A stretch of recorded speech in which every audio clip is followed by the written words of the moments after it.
And we're back for Brentocast episode 37, 1 week and 1 month later after episode 36. Here we are talking about what's going on in the world of Johnny Brento. Actually, queuing up a bunch of work kind of like on the immediate horizon for part 2 of the V-Hill Brothers production project. Dates are going to be the 16th, 17th, and 24th. So basically the next 3 weeks will be dedicated to that on our studio days.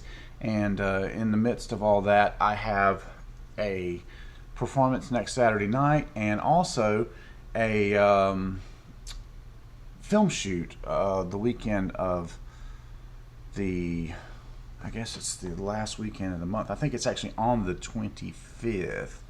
So looking ahead at the calendar, which is something I don't do nearly enough, I'll be busy with the V-Hills.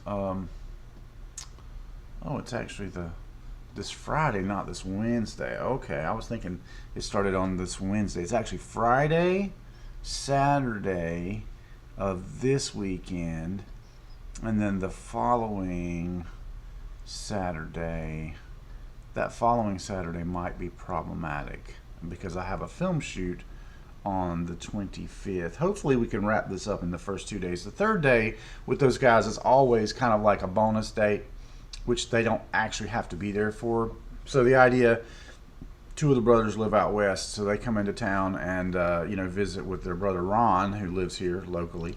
I say locally, it's in New London. And we have already done sort of prep work on their songs, and then we'll produce their songs and actually record their songs, getting their parts while they're here, and then doing a lot of the legwork, after they've returned home. So Loafers next Saturday night with the guys, Lee and Harrison, maybe even Tony this time. To recap the June 4th show at Luna's, which was an outdoor show. We rarely do full-on electric. Basically, we brought Lee up to speed. I switched him over from drums to bass, brought him up to speed really quick. Got my buddy Phil Hartzell to fill in on drums, and then also had Tony in tow for that one. And that was kind of like a classic car day festival sort of thing where we just got in a corner out there of an alleyway and played, and just kind of everybody up and down the street could hear us. That was kind of cool. I enjoyed that. I felt it was really low pressure, and I did have a few people come sit and hang out with us and leave a few tips and stuff, so it was nice. The pay was reasonable. Getting time we get paid a fair price, it's always special because we don't usually really focus on the money. It's just kind of about getting the cool shows.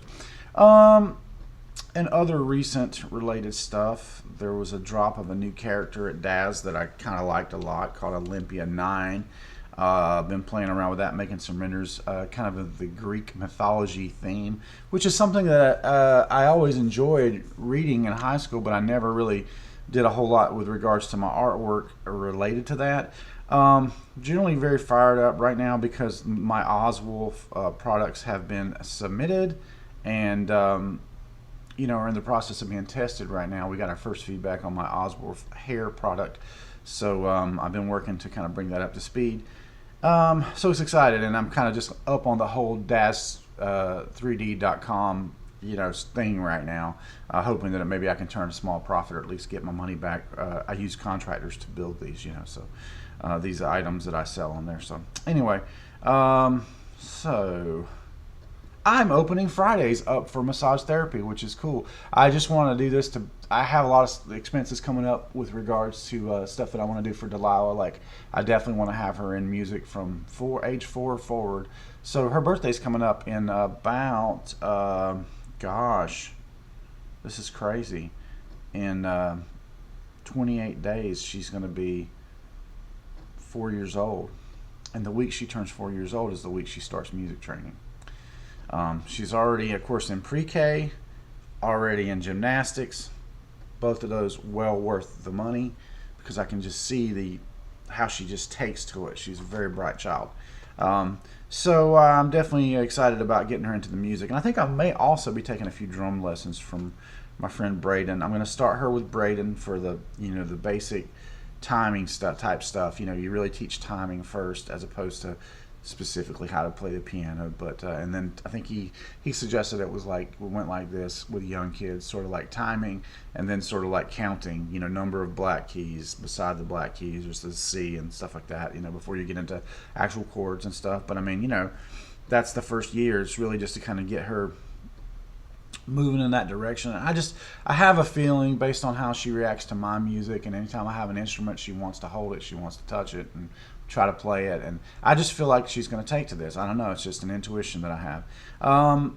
But I'm very excited about that. Also planning for Delilah's birthday party. Now, we have had some pretty grandiose birthday parties for Delilah in the past and spent a lot of money, which was great. I got some cool videos, but lots of times I found that, really enough family and friends didn't come to those to justify the level of expense. I mean, spending $1,000 on a kid's birthday, I mean, you sort of expect people to show out.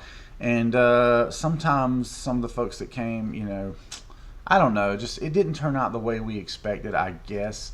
I'm not talking about gifts. She got a lot of gifts. It's not that. It's just, I don't know, it's like it was a little too fancy for the crowd at hand.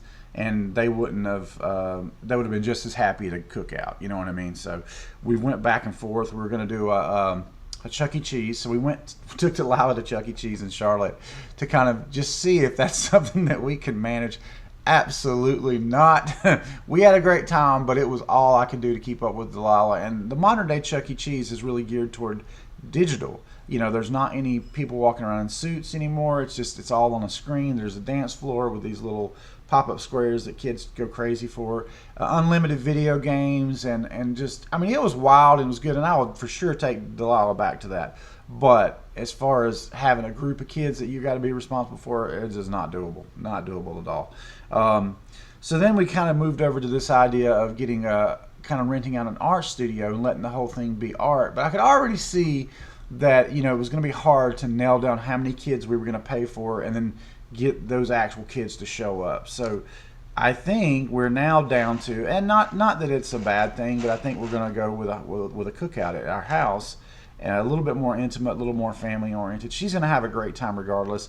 We're going to have party favors, and I don't know, it might even be like water themed, where they can swim, because that's something Delilah loves to do and all little kids love to do. I gotta say, her all-star kids folks are absolutely crushing it. The activities that they have literally make me jealous that I didn't get to go to a pre-K where they had that much stinking fun. I mean, they do teach them about, they have religious training, and that's great, because we're not really keeping up our end on that, to be honest with you. But the things they do, like having, a water day where all the kids bring their swim clothes, and then they have like the little cars, the little push cars that they have in their little play area. They line those up and do a car wash. It's just beyond cute, man. And I could just tell she loves it. So, loosely planning a train trip to Virginia Beach. I now have the particulars on how we would need to set that up. And since our last jammed in trip to Virginia Beach for one day, which I really like Virginia Beach, probably the cleanest beach I've ever been on. So something I want to do, and I kind of want to do it this year. Nancy's given me some pushback for that because we have a bunch of other trips that we are already kind of committed to. In particular, we did one of those Hilton Honors trips where you go and listen to a 2-hour presentation trying to sell you a timeshare in exchange for a slightly cheaper rate on a hotel. Really, I would have just rather not done the timeshare thing, but we're set up to do that in September. And we're going to Charleston. That's not somewhere I would normally go, and I haven't been to Charleston since I was just out of high school. So it's a beautiful place with a really rich history and very, very different. Just over 3 hours away from us. So interested to see how that trip pans out. But we have that, and then my birthday weekend we're going to do it in North Myrtle. So I'm thinking I really wanted to do the train trip to Virginia Beach in August, but now I'm thinking, you know what, it might be cheaper and more fun with less people if we actually did it over in December. So I'm going to look at the idea of doing that in December, and we're not exactly sure what we're going to do for Christmas this year. Obviously, up to her 5th Christmas, I want every Christmas to be just a big thing with massive photographs and planned out, and last year was amazing at Baden Inn. We talked about the idea of doing the same thing at Baden Inn, only doing it 1 week earlier, so we were the only ones in there. I don't know, we'll see. if that goes down. But that just as well could be a train trip to Virginia Beach and have Christmas in Virginia Beach. Who knows? It's all adventures when it comes to Delilah.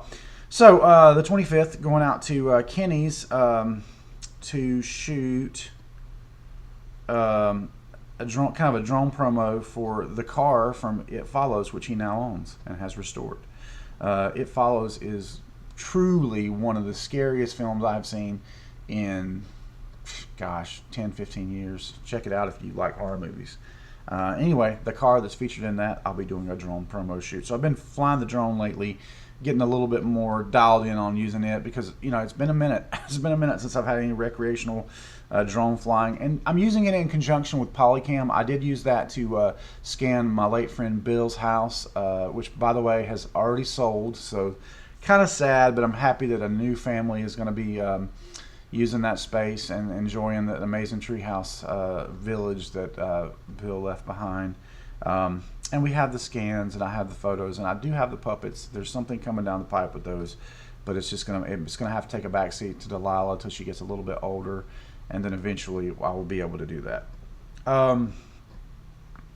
Been watching a lot of YouTube lately for some reason at night on my little bit of downtown, and I've gotten into this guy that does 100 days in this or that game. Like, he'll do like 100 in-game days, and mostly GTA type stuff, Grand Theft Auto, but like mods where it's like you're in a zombie apocalypse. So I've actually enjoyed watching that. It's pretty entertaining, pretty funny. So I had a discussion with the guys, and I think we're going to try to do more electric shows this for the remainder of the summer when the weather is good. We're going to try to make that make sense. And I think we might focus on being a three-piece a little bit, where I switch to bass and Harrison's the guitar player and Lee's the drummer. Who knows? That's kind of what we got planned. We talked about it, and we agreed in principle to the idea of doing that. I would really like to start playing with Mark, but I hadn't been able to get him out to a practice yet, so I just don't know if his schedule is going to work out for that. But hopefully, and I really still do hope to produce an album for him this year sometime. But again, that's dependent a little bit on other people, not just Mark, but also Dave Harper, which we want to build it around his piano playing. So we will see if that happens, in fact. But in a really quick nutshell, that's kind of what's been going on the last 6 weeks. So we're going to be moving on to what's going to be happening in the next probably month, and of course that would be finishing at least three new songs from the Vehicle Brothers. One song that I wrote for Ron based on one of his poems, so technically that'll be a co-write. That song is actually called So Many Turns, and it's already kind of come together. I've just kind of got to like put the Ron parts on that now with him playing harmonica, and potentially there was talk of his son singing it. I don't think that's going to happen. I just imagine he is not showing, just based on preliminary conversations, he's not showing the desire to do that, and so it would be me, on that vocal, which is a little bit weird. But and honestly, if they said to me, hey, we don't want to do this song because it's not one that we wrote ourselves or whatever, which I don't anticipate that happening because we talked about it beforehand. But I'd be okay with putting this on I really like this song. It worked out really, really good. Very, very happy with it. So yeah, like in a nutshell, that's what's going on. Baden Coffee is closed this week. Can you believe it? That's been my go-to, and I actually considered doing this podcast in the car this morning because Chick-fil-A gave me a free sandwich and got me back in the door. And those guys are brilliant with their marketing because I don't go there nearly as much anymore because I've been basically just having blueberry smoothies for breakfast in the past 2 or 3 weeks. Trying to get back on as always, trying to get back losing weight, trying to lean down.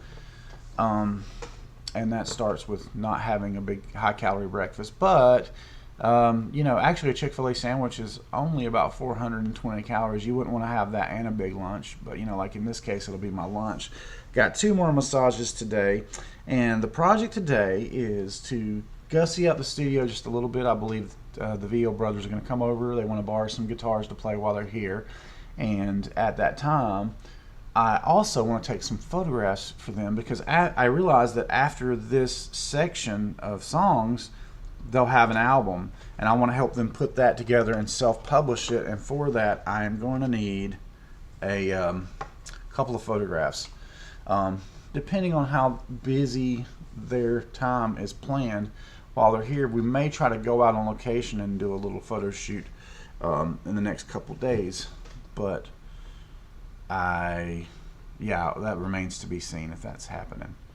So, yeah, that's what's going on. Gosh, I don't want to stretch this out. It's funny because I think like I've said a lot really fast.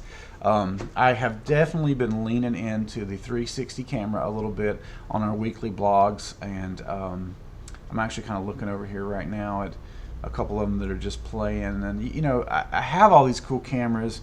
I think I own 3 or 4. I know I've at least given away 2 360 cameras that would get slightly scratched somewhere on the lens, and I go, no, I had to have a perfect one. Well, I finally scratched my RS1 in a stupid incident where I put it on the drone, and it was just, well, I actually tried to, it would have flown fine, but I tried to put in a selfie stick to get it further away from the drone, and that threw it out of balance and crashed it.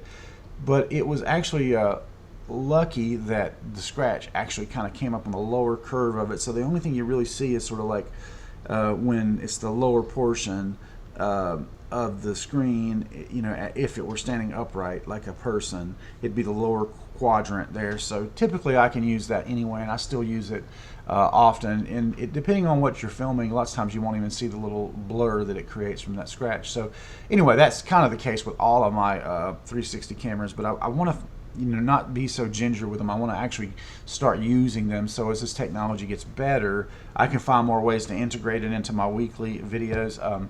So many people have become just really great at video editing, and I find that I gravitate toward the YouTube folks, you know, this girl Cecilia that lives in Svalbard. I watch hers, and 2 reasons make me watch her videos. I mean, she's fairly engaging too, but Svalbard is just an amazing place, and of course it's just beautiful. But like, she is really skilled at photography and great at editing, and I find that like the top people, you know, Ava Zubek is another one. I don't particularly find her that engaging. In fact, I kind of find her a little bit annoying because she's a bit entitled. I mean, that's just my opinion. But she is a heck of a storyteller. Like, she is really, really excellent at storytelling and, you know, visual storytelling. So this is kind of what attracts me to a YouTube channel, and I'll follow it here or there. You know, obviously Kara and Nate, probably the #1 couple on YouTube, if not them, Eamon and Beck. These folks all have this thing in common, where they have come to a very high level of storytelling with their editing. And you know, you got to be shooting all the time for that. Now, I don't really aspire to that level of telling every single moment of my life, you know, but with regards to Delilah and what we get to do with her, I really make the extra effort to video, you know, anything interesting that we're going to do. I video it, you know. I want to be able to look back on it and see what was going on, you know, later on when she's older and maybe not willing to spend so much time with us or whatever, or for her to be able to look back and see what it was like when she was 4 years old learning to play music, you know, that sort of thing.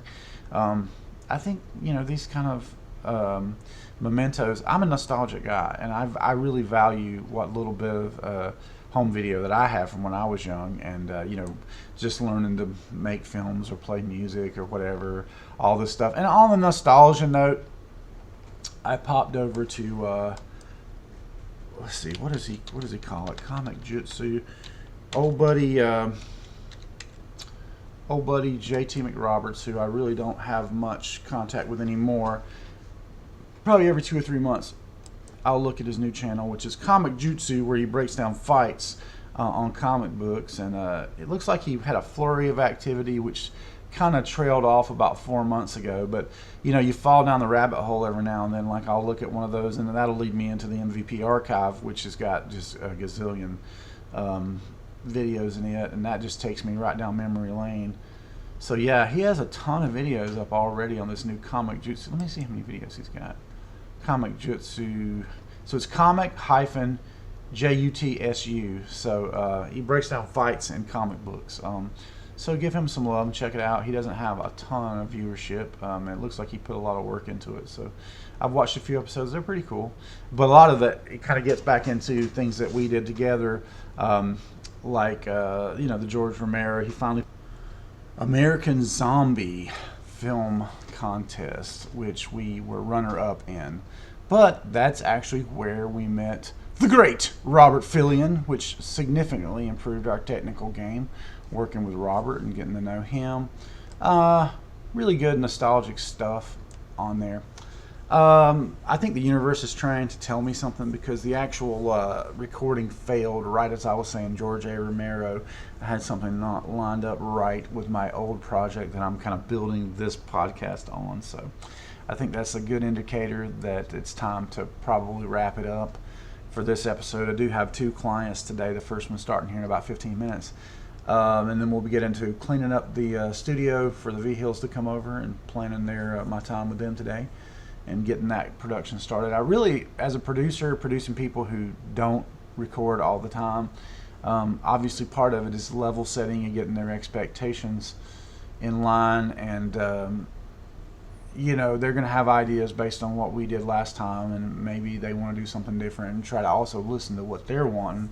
And I've gotten referred. I'm trying to be a little more mature, which, don't get me wrong, I've had a great time with the VO brothers, but I have had 1 or 2 clients that have been sent to me that I probably should have said no to, and I don't know. I've got a client right now I'm kind of considering that got sent to me, and just a little bit of a intuition that the guy didn't like to listen.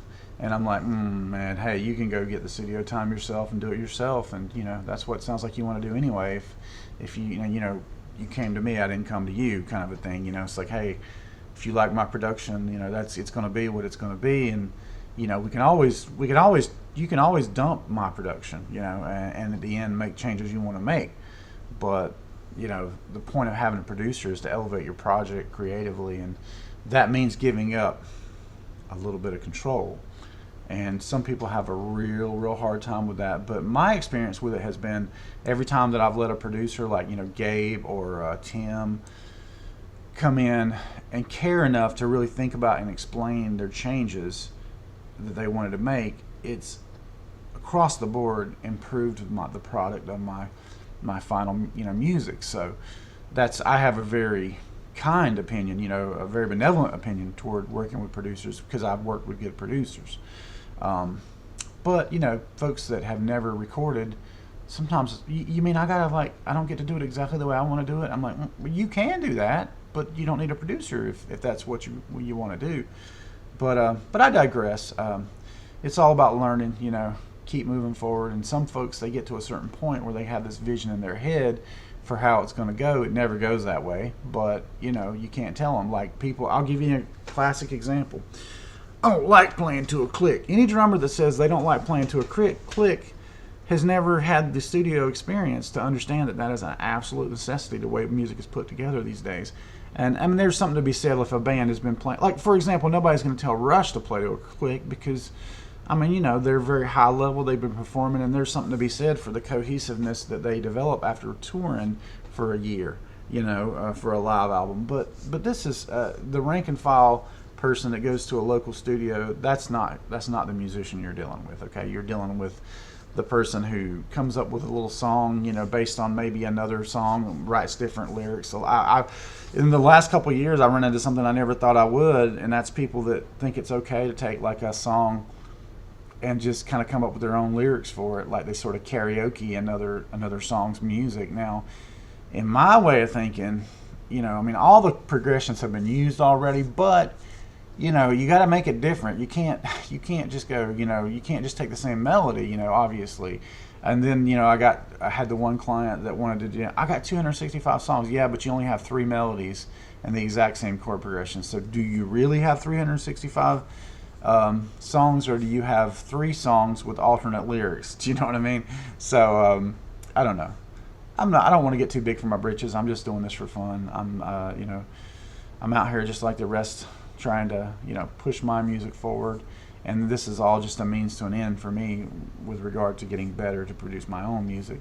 And of course, obviously, coming together with Harrison has made that so much more streamlined and possible without having to get into paying other musicians to play things I can't. So anyway, that's a good place to stop for this week. I'll be back in a few weeks with another episode if all goes to plan. Good Lord willing and the creek don't rise. Hope you guys have a wonderful week, and Keep looking up.